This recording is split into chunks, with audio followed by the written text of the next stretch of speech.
Hey, and welcome to Productivity with Zest, the podcast that helps you get the important stuff done without burning out.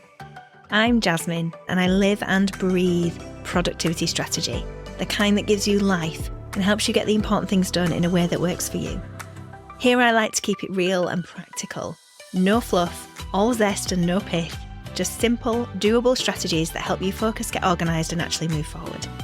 If you want to figure out what area of productivity is holding you back, take my quiz at www.zestproductivity.com/quiz. Now on to today's episode. Hello everyone and welcome to this very special episode of Productivity with Zest. Today I am very privileged to sit down with someone I know pretty well, my dad, Dr. John Kirkby CBE. John is the founder of Christians Against Poverty, CAP, an organisation born in Bradford in 1996 from his experience in finance and personal hardship. Dad grew CAP from a bedroom office startup when I was 9 into an international movement helping thousands of people break free from debt, equipping communities and expanding into Australia, New Zealand, the US and Canada. And now, instead of retiring and looking after his grandchildren, he's growing a new charity, Isaiah 61. But beyond CAP, I know my dad has been entrepreneurial from a very young age, facing crisis, adapting, pivoting, and staying productive and consistent over decades. So today, I want to dig into how he's kept momentum across seasons, how he thinks about productivity at 20 versus 60, and what wisdom he'd pass on to someone trying to build something meaningful for the long haul. So Dad, thank you for being with me. That's a fantastic introduction. Wow. Thank you for the introduction. We could stop there already. My podcast guests come on and say, "Ooh, you're bigging me up in the intro, but this is all stuff that's real." Yeah, it is. It's nice to have a moment just to go, wow, how did all that happen? Fab. So we're going to go back to the start. When did you first realise that you had a drive to start something like a business, project, venture, and work for yourself as opposed to being an employee? 12. 12? Wow. Tell me more. A quite difficult home life at the time. So my dad actually was terminally ill at the time. I was just approaching teenage years. Things were a little bit chaotic, as you would imagine at home. I met a guy who ran a car shop, and I went down to get some oil for my dad for the car, which I was looking after because he was in hospital. And I asked the guy for a discount. I just asked him for a discount. And you can imagine what I must have thought. Who is this kid who's walked in and asked me for a discount? So first of all, I got one. And then I said to him, so how do you get all this stuff?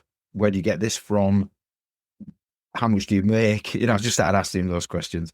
Eventually, he told me his distributor, and I went and bought car stuff from a distributor with my dad and put a sign in the attic window of our house. Believe it or not, no one would ever see that sign, but I put one up at 13 saying car parts for sale. I also realised I knew nothing about business, but the urge was there. I suffered from dyslexia and was deemed to have special needs at school. At the time, dyslexia wasn't, so I was deemed special needs. I did not like school. School did not like me. I was quite a lost young man. I left school at 15 a year early by making up a national insurance number, borrowing my friend's national insurance number, making one up, telling them I was 16. I got a job in a paint factory, putting lids on paint tins. And they said that you could take paint home that was damaged.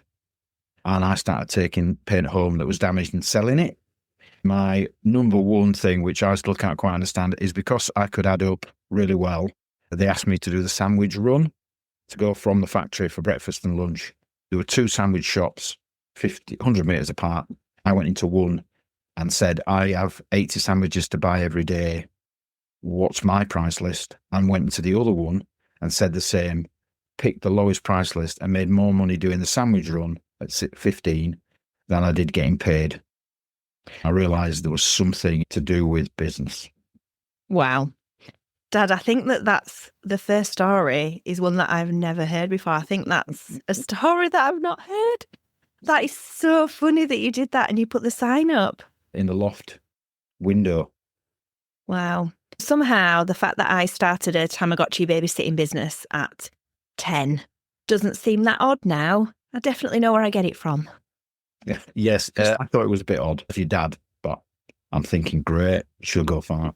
So you did lots of different things, tried lots of different things. What early failures or experiments did you do that shaped how you approach risk now?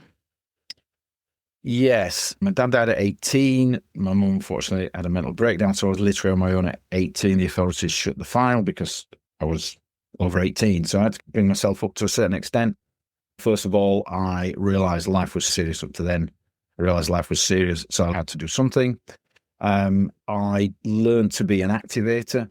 I learned to get ready on the way. You can plan when you're starting something that you don't know what it is too much. So I used to start things.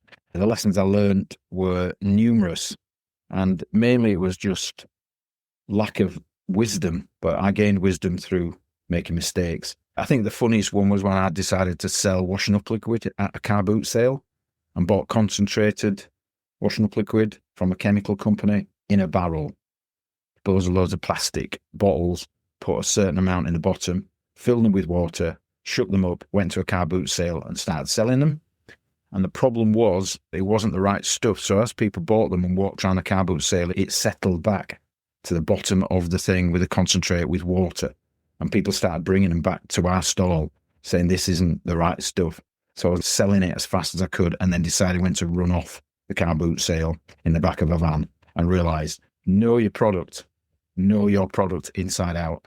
And each time I did something, fire extinguishers, saunas, sunbeds, water filters, you name it, just learning all the time, but also never really disappointed and always realised I'd be fine. So I kind of wasn't put off by disaster and failure. But that's what entrepreneurs do. That's what people who build businesses do. You have to have the ability to roll with the punches and go, that didn't work. I made a mistake. The humility and then the openness to go, but I've learned. Don't sell washing up liquid at a car boot sale when you haven't checked it's the right stuff. That resilience is so key. And this is something that me and Dad have chats about all the time. When I've had a dip in business, something's gone wrong or not like I expected it to go, or I was let down by something or someone, I call my dad, knowing that he goes, yeah, it don't get any better, Jazz. Just pick yourself up, move on. This happened to me last week. And it's actually quite reassuring to know that I'm building resilience with every challenge that I face. I'm building resilience for the long term. And that's what I've seen in Dad. Luckily, I've not had to go down the whole selling washing up liquid at a car boot thing. That is also bonkers. But we do try things, and it's good to try things, and it's good to fail and good to learn. So, Dad, you tried all these things, selling saunas and washing up liquid and car parts when you were 13, and then you settled into the consumer finance industry. So tell me a little bit about that.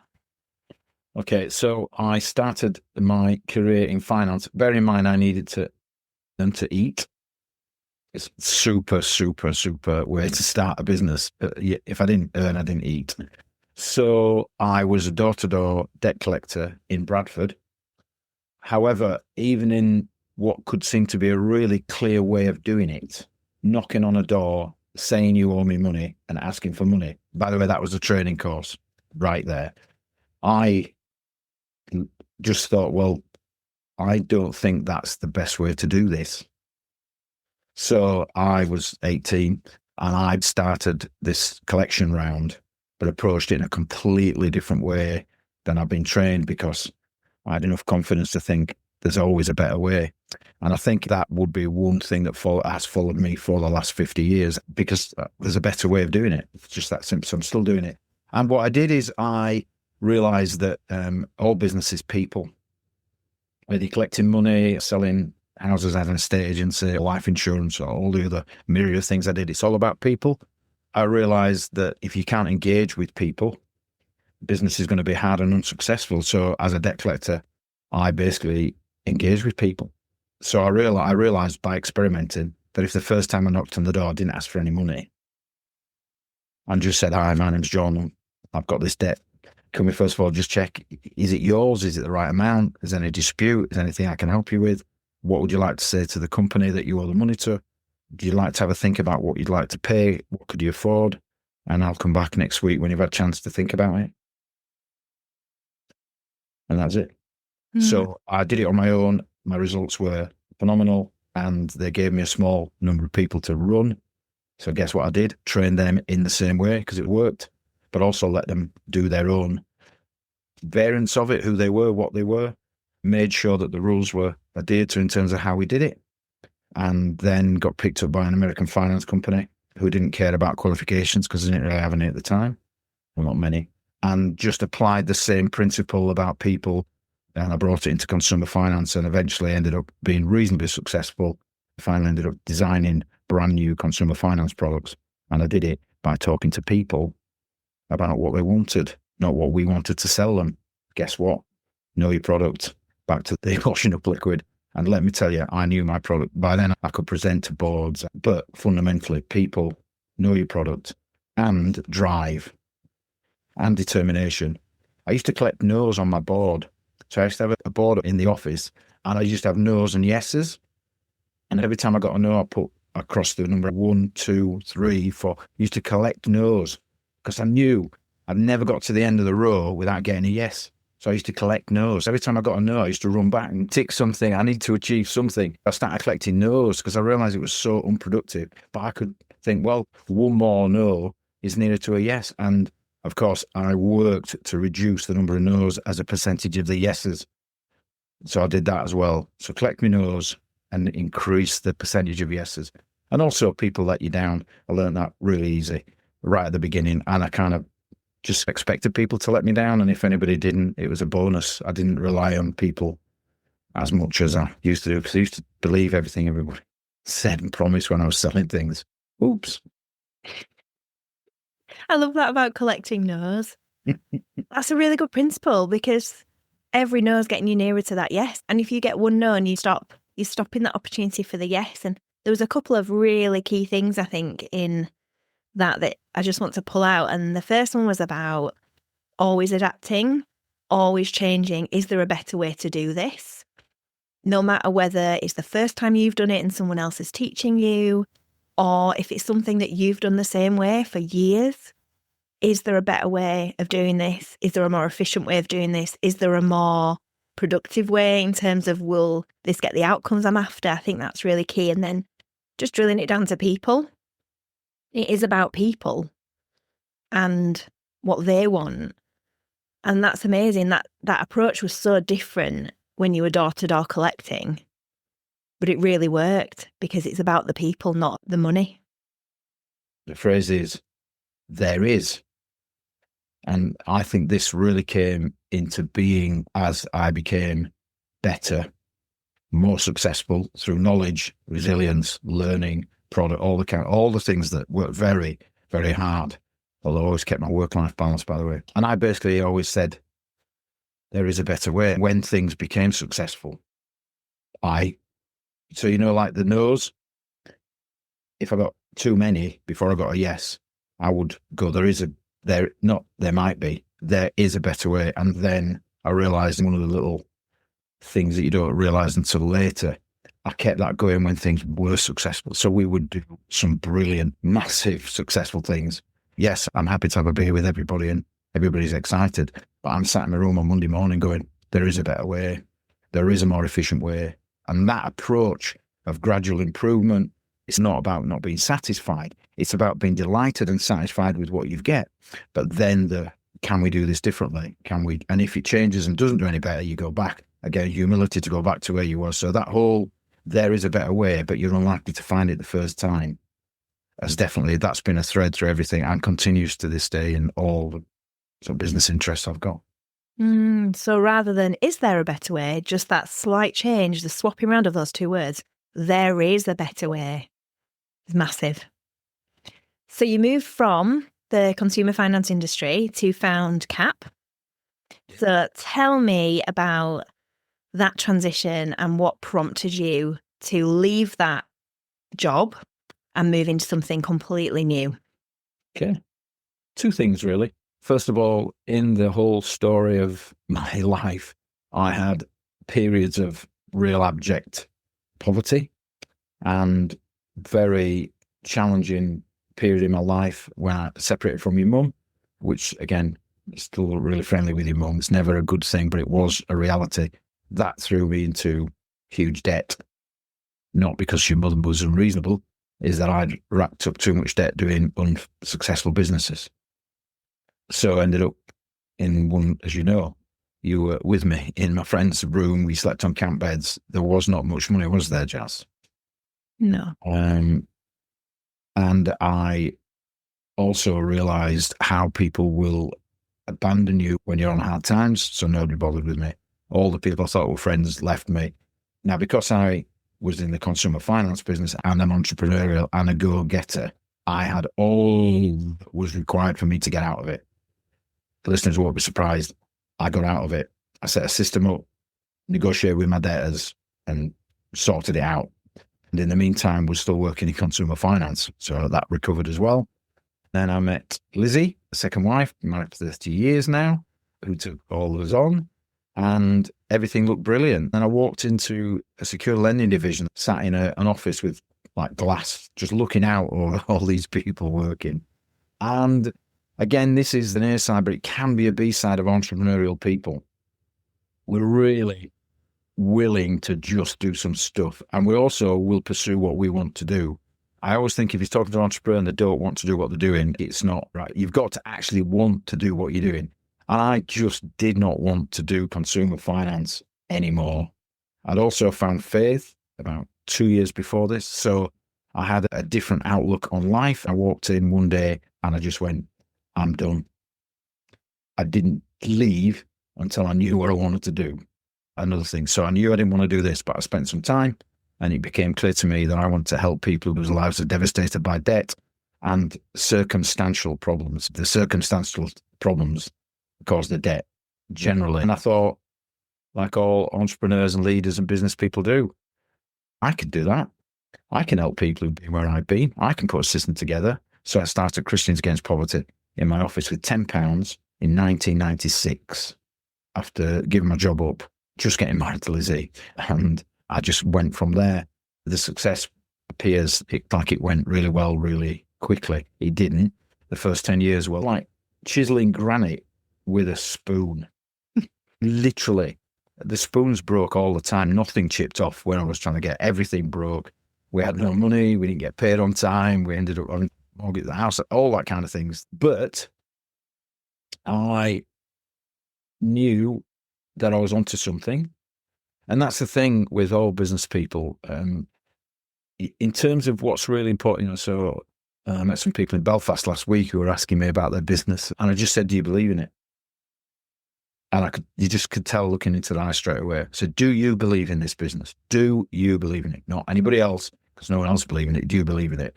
And I believed that what I was doing was worthwhile. I believed that it had potential. The need was massive. We had something unique. I was learning every day. And also then other people around me who shared that passion and vision. And together, we did see it grow to 500 centres in the UK, 1,000 frontline workers. Again, why can't we do this somewhere else? Australia, New Zealand, Canada. And 25 years of that. In the meetings before I decided to hand it on, I was thinking, there is a better way. There is a better way. I've learned a lot listening to you with what you're doing with Zest Productivity. I think it's wonderful. When you say things that you're telling people, I'm like, oh yeah, never started a day without a list, ever in 50 years. Never, ever started not knowing what I'm trying to achieve by next month. Mission critical, ruthless elimination of stuff that's not mission critical. I'm going nowhere, speaking at no events, not doing anything unless it's mission critical. So that productivity element that I didn't, obviously, it's been great to watch your business grow and all this, the wisdom you bring. I'm making notes myself. I'm learning all the time. But that whole thing about being organized and planned and productivity is just something I've done for that long. I didn't realize I was doing it. I can't show you because it's a podcast. But that's this week's, Jazz.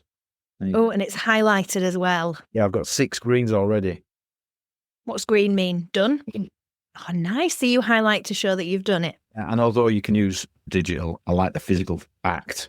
Also, it means that I've got to write it down. If I've got to write it down, I've got to make sure it's mission critical, or I've got to write it down. So it gives me a check before I decide to do something. Lots of ideas, lots of things to do. If I've got to write it down, I've got to do it. So before I write it down, I just pause and go, really? Somebody asked me for an interview this morning, and I went, nah, because it's not mission critical. And that's where I see so many people get themselves really worked up with productivity because they haven't figured out what is mission critical, because they don't know their mission. They don't know what they want to do in a month's time, 3 months' time. And I think at different stages of businesses and different personalities, we all plan for different lengths. I generally have a loose plan for the next year, but I have a more solid plan for the next 3 months. And I have a more solid plan for the next month, and I adapt because if something doesn't work, I want to change it.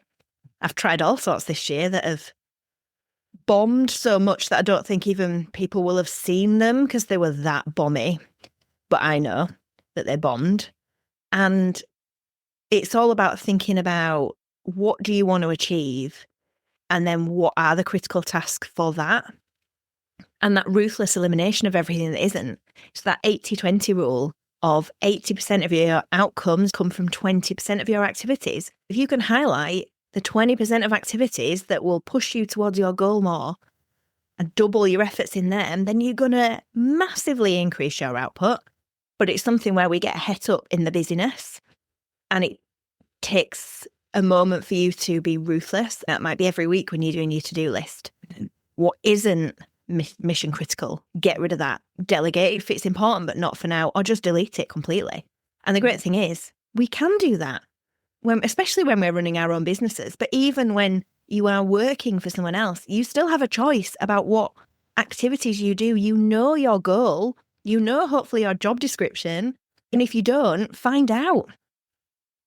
I have like little axioms that when I say the word to myself, I know what I mean. The first one is the why. Because I think it's really easy for activators to go past the why. Why are you doing this? What's the reason? Making money, being successful, creating employment, doing something really well is absolutely fundamentally wonderful. We shouldn't be embarrassed about our why, but we certainly should know it. And then the other one is, so what? When I'm thinking of doing something, I always say to myself, so what will come from this? Is that thing that I believe will come from it, is that worthwhile? Is it worth the, is the so what? What am I going to come out of it? And then that gives you some calibration as to whether something's working or not. And if it isn't, then there is a better way. And if it works, there is a better way. I would think they're definitely subconscious now. I know what my whys are. I know why I'm doing what I'm doing. Really clear, and always have been. That flexibility and adaptability. I mean, I plan very much, and it very rarely happens like I think it will. So I adapt. But it's all adapting within set guidelines. I've set working out, I only work these days, I only do this, I'm not working, I only do what I have to do. And that's also made me be more mission critical on what I do, because if you're just willing to work all the time, you're less likely to be focusing on mission critical. And the more you can focus down on, this is the amount of hours I'm willing to commit to this is what I'm going to do, you will do more critical things. Otherwise, just do everything, and everything is the least successful thing to do. That's a bit of a thing I'm trying to get my head around at the moment, because I think as the business, I only launched it in January and I've got loads of ideas, and it is just me at the moment. I'm very productive in the time that I have, but I probably do work a bit more than I should.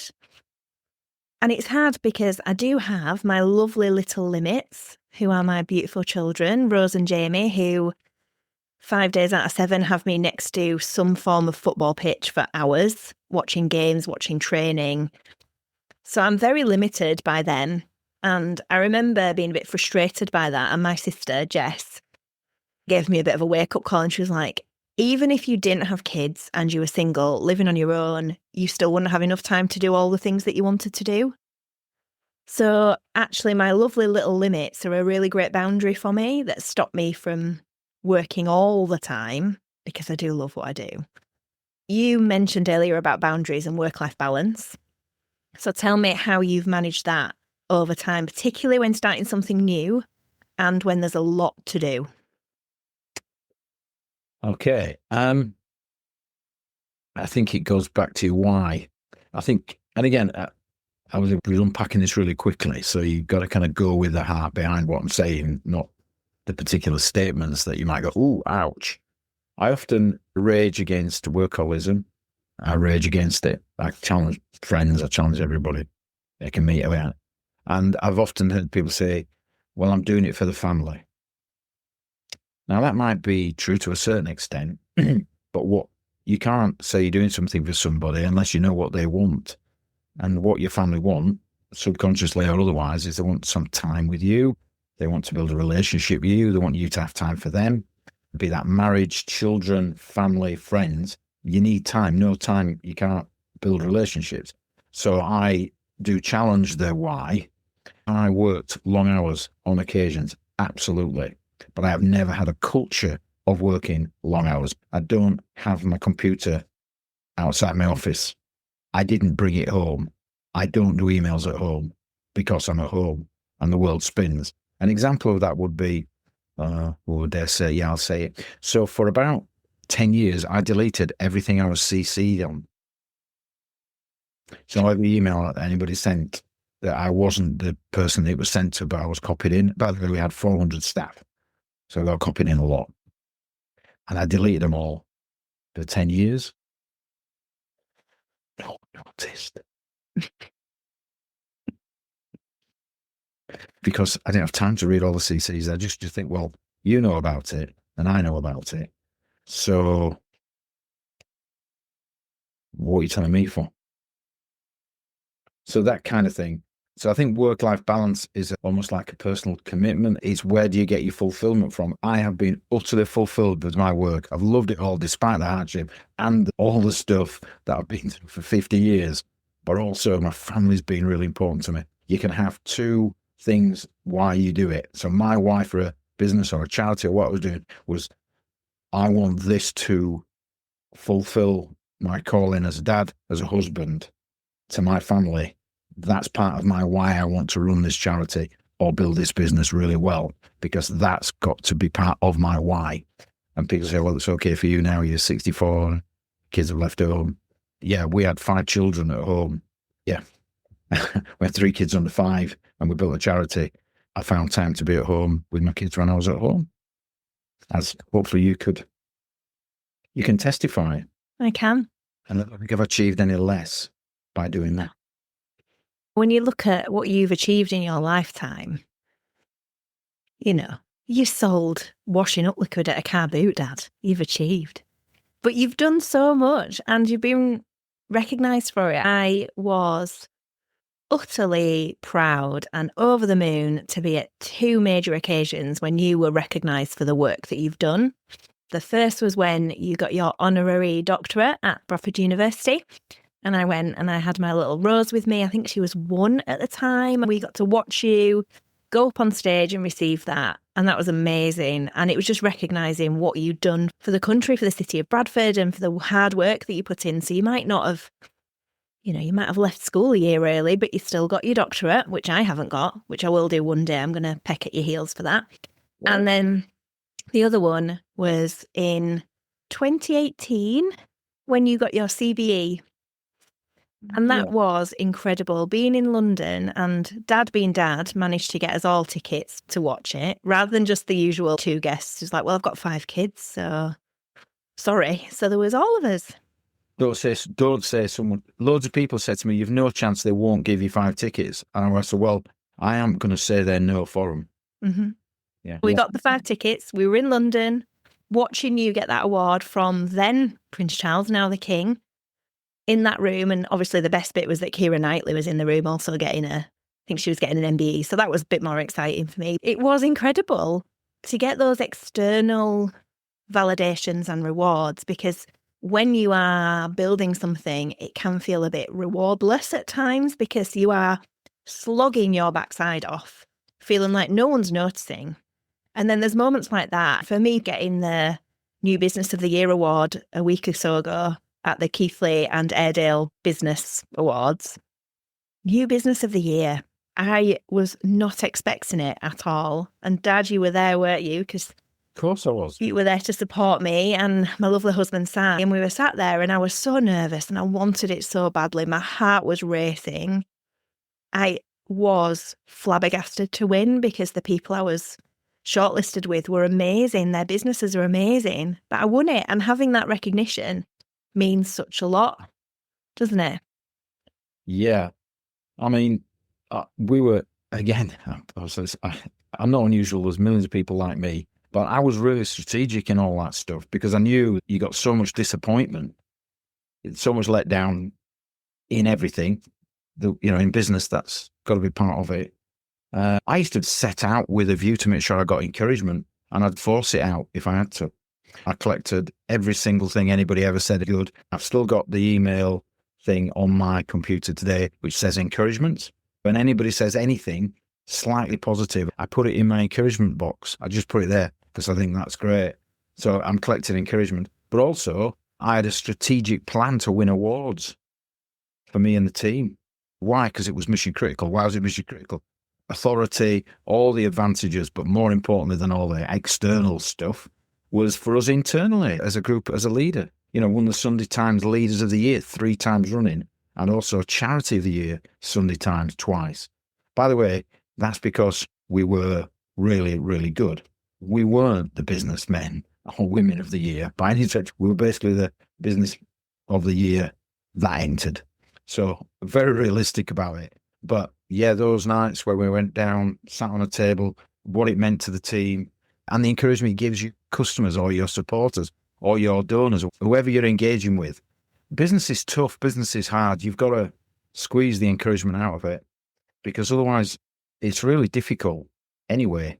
So awards, an email from somebody says, "Oh, that was really great to meet you." I put that in your encouragement. But also as business people, we need to be more encouraging to each other as well. We can be so unencouraging for other people's businesses. I spent all my time telling everybody else they were doing great. It's free and it's right because I know what it meant to me. We all know how much we need encouragement. We should be way more interested in encouraging to other businesses. And as you sow, so shall you reap. So be encouraging. If you feel and I'm not being encouraged by anybody, well, start encouraging other people and watch what happens. If we all did more encouragement to other businesses, event a couple of Fridays ago, the thing I loved about it was everybody on the table was really encouraging to everybody else's business. I'm like, wow, that's more like it. There's no competition here. There's plenty of people out there, plenty of opportunity. So let's be encouraging to ourselves and others and our teams and other businesses. Yeah, that's really good. Really good tip.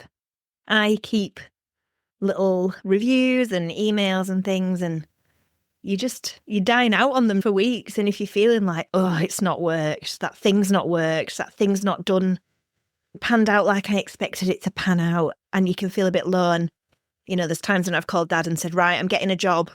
I'm looking for jobs. I've applied for this job. I've got an interview for this job. And just before starting Zest, I was a sole trader and I was coaching and doing bits and pieces. I actually got offered jobs. I'd accepted jobs and then turned them down a week later. And because I knew it wasn't the right thing for me to do, but it's on those moments where I go, right, this is too hard. I'm not doing it anymore. We need to dine out on those encouragements. We need to dine out on them. And also, I would really stress from a productivity point of view, because ultimately the productivity is if you don't carry on, that's not productive. Can we all agree that, we forget the most productive thing is to keep going?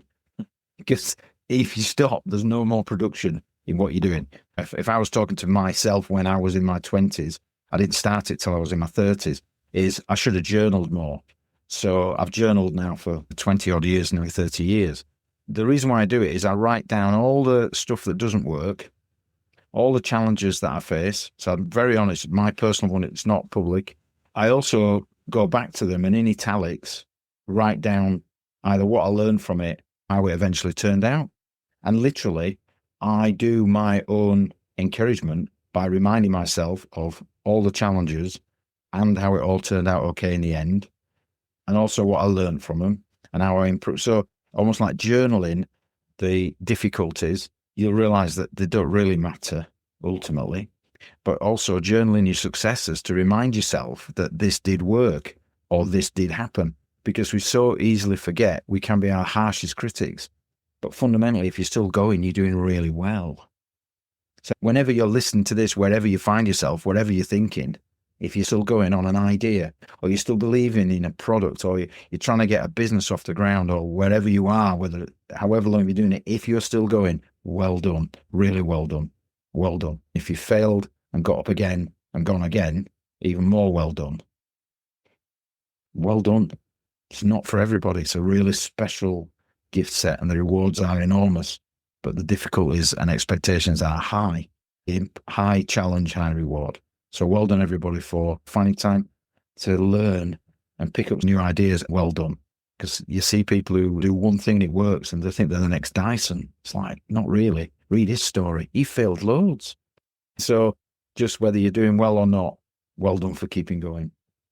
Thank you. I will take that encouragement as well.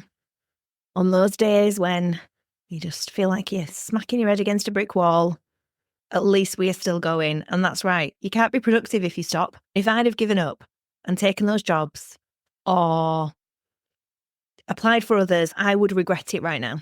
I know I would, but I'm really happy I'm keeping going. You've mentioned if you were to go back and give yourself that advice about journaling, which I will take. I'm a spotty journaler, but I do go through seasons, and I think it's something that I would love to do more and more. How do you think your personal productivity rhythm, your routine, rest or work blocks, how has that evolved from your 20s, 30s to now? That's a big question, a good question. I think one of the most productive things you can do is stop doing some stuff. Sounds like, what? How can that be productive? I think even in the last 5 or 6 years, I have definitely grown since I handed on Christians Against Charity and began something really small and unresourced, brand new, is less is more. I wish I'd have learned this 30 years ago. Less is more, less is always more. You know, if it's 4 sentences, do it in 2. So less is more. If you've got 20 core values, do 3. If you've got 15 objectives, what are the main 2? Less is more. And also stop doing stuff. People say, well, that can't be very productive. Well, if you can do something else that's more productive, it is. So being honest with yourself, brutal truth earlier. I had brutal truth, but often too late. Hence failed estate agency, loads of debts, business that didn't work. Because I just didn't stop doing it earlier. Because I wouldn't accept that what I was doing wasn't working. I needed to do something in a different way. So I think stopping doing things is also something that I would have said to myself as a younger entrepreneur. But never stop being an entrepreneur. Never stop picking yourself up, dusting off. I have had fear of man surgically removed. I have none. I'm not fearful of what other people might think or say. I'm certainly not perfect. Many mistakes in my life. Definitely would have gone back and done some things differently, absolutely. But I am not going to live under what other people think of who I am or what I do. Very interested in what my wife thinks, close friends, family, all that stuff. But in terms of being fearful of what other people might think or say, I'm not interested. Why would I be interested in what you think? Do you care for me? Are you interested in me? You don't know what I know. You've not been where I've been. You don't know my story. Trying to not be fearful of what other people think, that allows you to make a much better decision. Over and over again, I've made good decisions that other people have thought that's not the right thing to do, but I've made the right decisions. Or even when I've got it wrong, at least they're mine, and I'm not influenced by what other people think. You know, the woulda, shoulda, coulda, the people who've never run a business, who say they should have run a business, or they would have run a business, or they could have run a business. And if it had been them, they'd have done this and it'd been really successful. I'm like, no, I don't think so. Not worrying about what other people think, or even if the fear does creep in a little bit, but it doesn't stop you doing it. And I'm sure it's something that, like a muscle you've grown, but it's certainly part of your DNA, which I feel like I've got, that I do sometimes, but it never stops me from doing what I want to do or what I believe is the right thing to do. And I can see it in your lovely granddaughter Rose as well. I can see the way that she forges her path. She's only 11, just gone 11, and she just makes that decision of, this is what I'm going to do. No matter what you think is the right thing to do, mother, this is what I'm going to do. And she did it with her football, she was like, I'm a goalkeeper. And we said to her, but you're amazing on the pitch. You're amazing up front. You can kick a ball really well. And she's like, no, I'm a goalkeeper. And we'd think part of the motivation was the fact that she would get a full game on the pitch because she hated being subbed off. She would always get that full 90 minutes. But she's amazing. She now plays for Bradford as a goalkeeper, but she has now started playing back for one of her old teams. And she plays up front, and she scored 12 goals in 3 games for them. But she's still a goalkeeper. And I've said to her, are you sure you're not a striker? She went, no, I'm a goalkeeper. And she just has that. Other people can have their opinions, but if she's made that decision, she will forge forward with it. Silly they will. Yeah, but I do think it, particularly for her, I'm really glad she's got that. Because as she enters her teenage years, there's more peer pressure. She gets a phone, all those things. I hope that this pure conviction in what she wants to do keeps her going and stops her being taken off on a different path. But we shall hope. So, Dad, we are coming to the end now. Yeah. And we've got loads of amazing stuff in here about resilience and people first and ruthless prioritization. Always thinking about not, what was the phrase? Rather than, is there a better way? There's a better way. There is a better way. All the time. So have you got anything else to add? Any little bit of advice to anyone who's feeling like they're not as productive as they'd like? First of all, well done for being honest with yourself.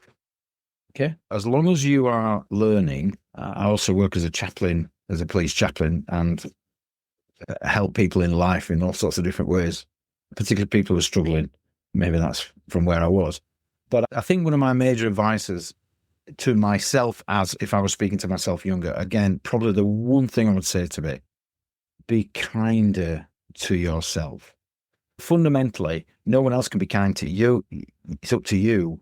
But I think in all the drive, the ambition, which as you probably, as you know, and hopefully your listeners will have realised, I am going to go and get that. I'm going to make it happen. I am going to keep going. I'm going to find the new way, the better. I'm going to keep going. But I've learned over the years to be kinder to myself as well. And that actually gives you freedom to be more productive. It gives you freedom to think more. It gives you freedom to not have any more pressure than is already on. And that kindness to yourself is really important. So write down the good stuff. Write down what you've achieved. Business people forget what they've achieved. I keep reminding you what you've achieved, but you know what? From nothing. I mean, who does that? So you've just got to be kinder to yourself. Yes, set yourself high bars, high expectations, high sales. Trust me, honestly. Rah, Johnny boy, they used to call me. I literally do all that. But you can do all that. Just be kind to yourself. Have the ideas and the enthusiasm. But if it doesn't actually work as well as you think, be kind to yourself.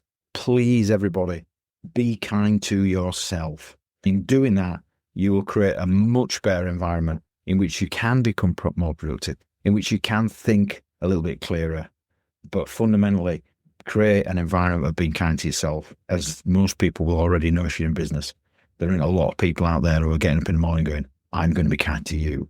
So be kind to yourselves. Wonderful. Thank you so much, Dad, for coming on the podcast. There's some amazing stuff on there.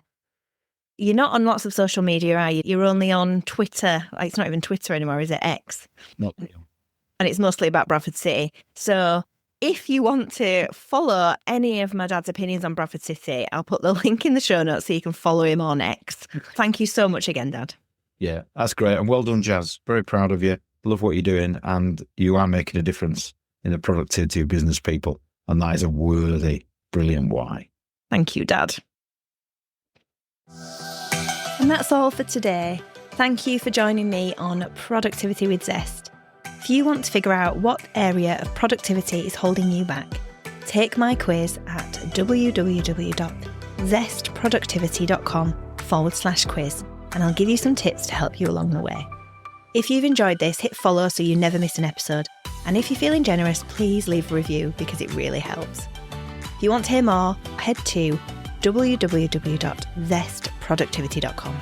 Until next time, stay focused, stay balanced, and keep bringing the zest to your productivity.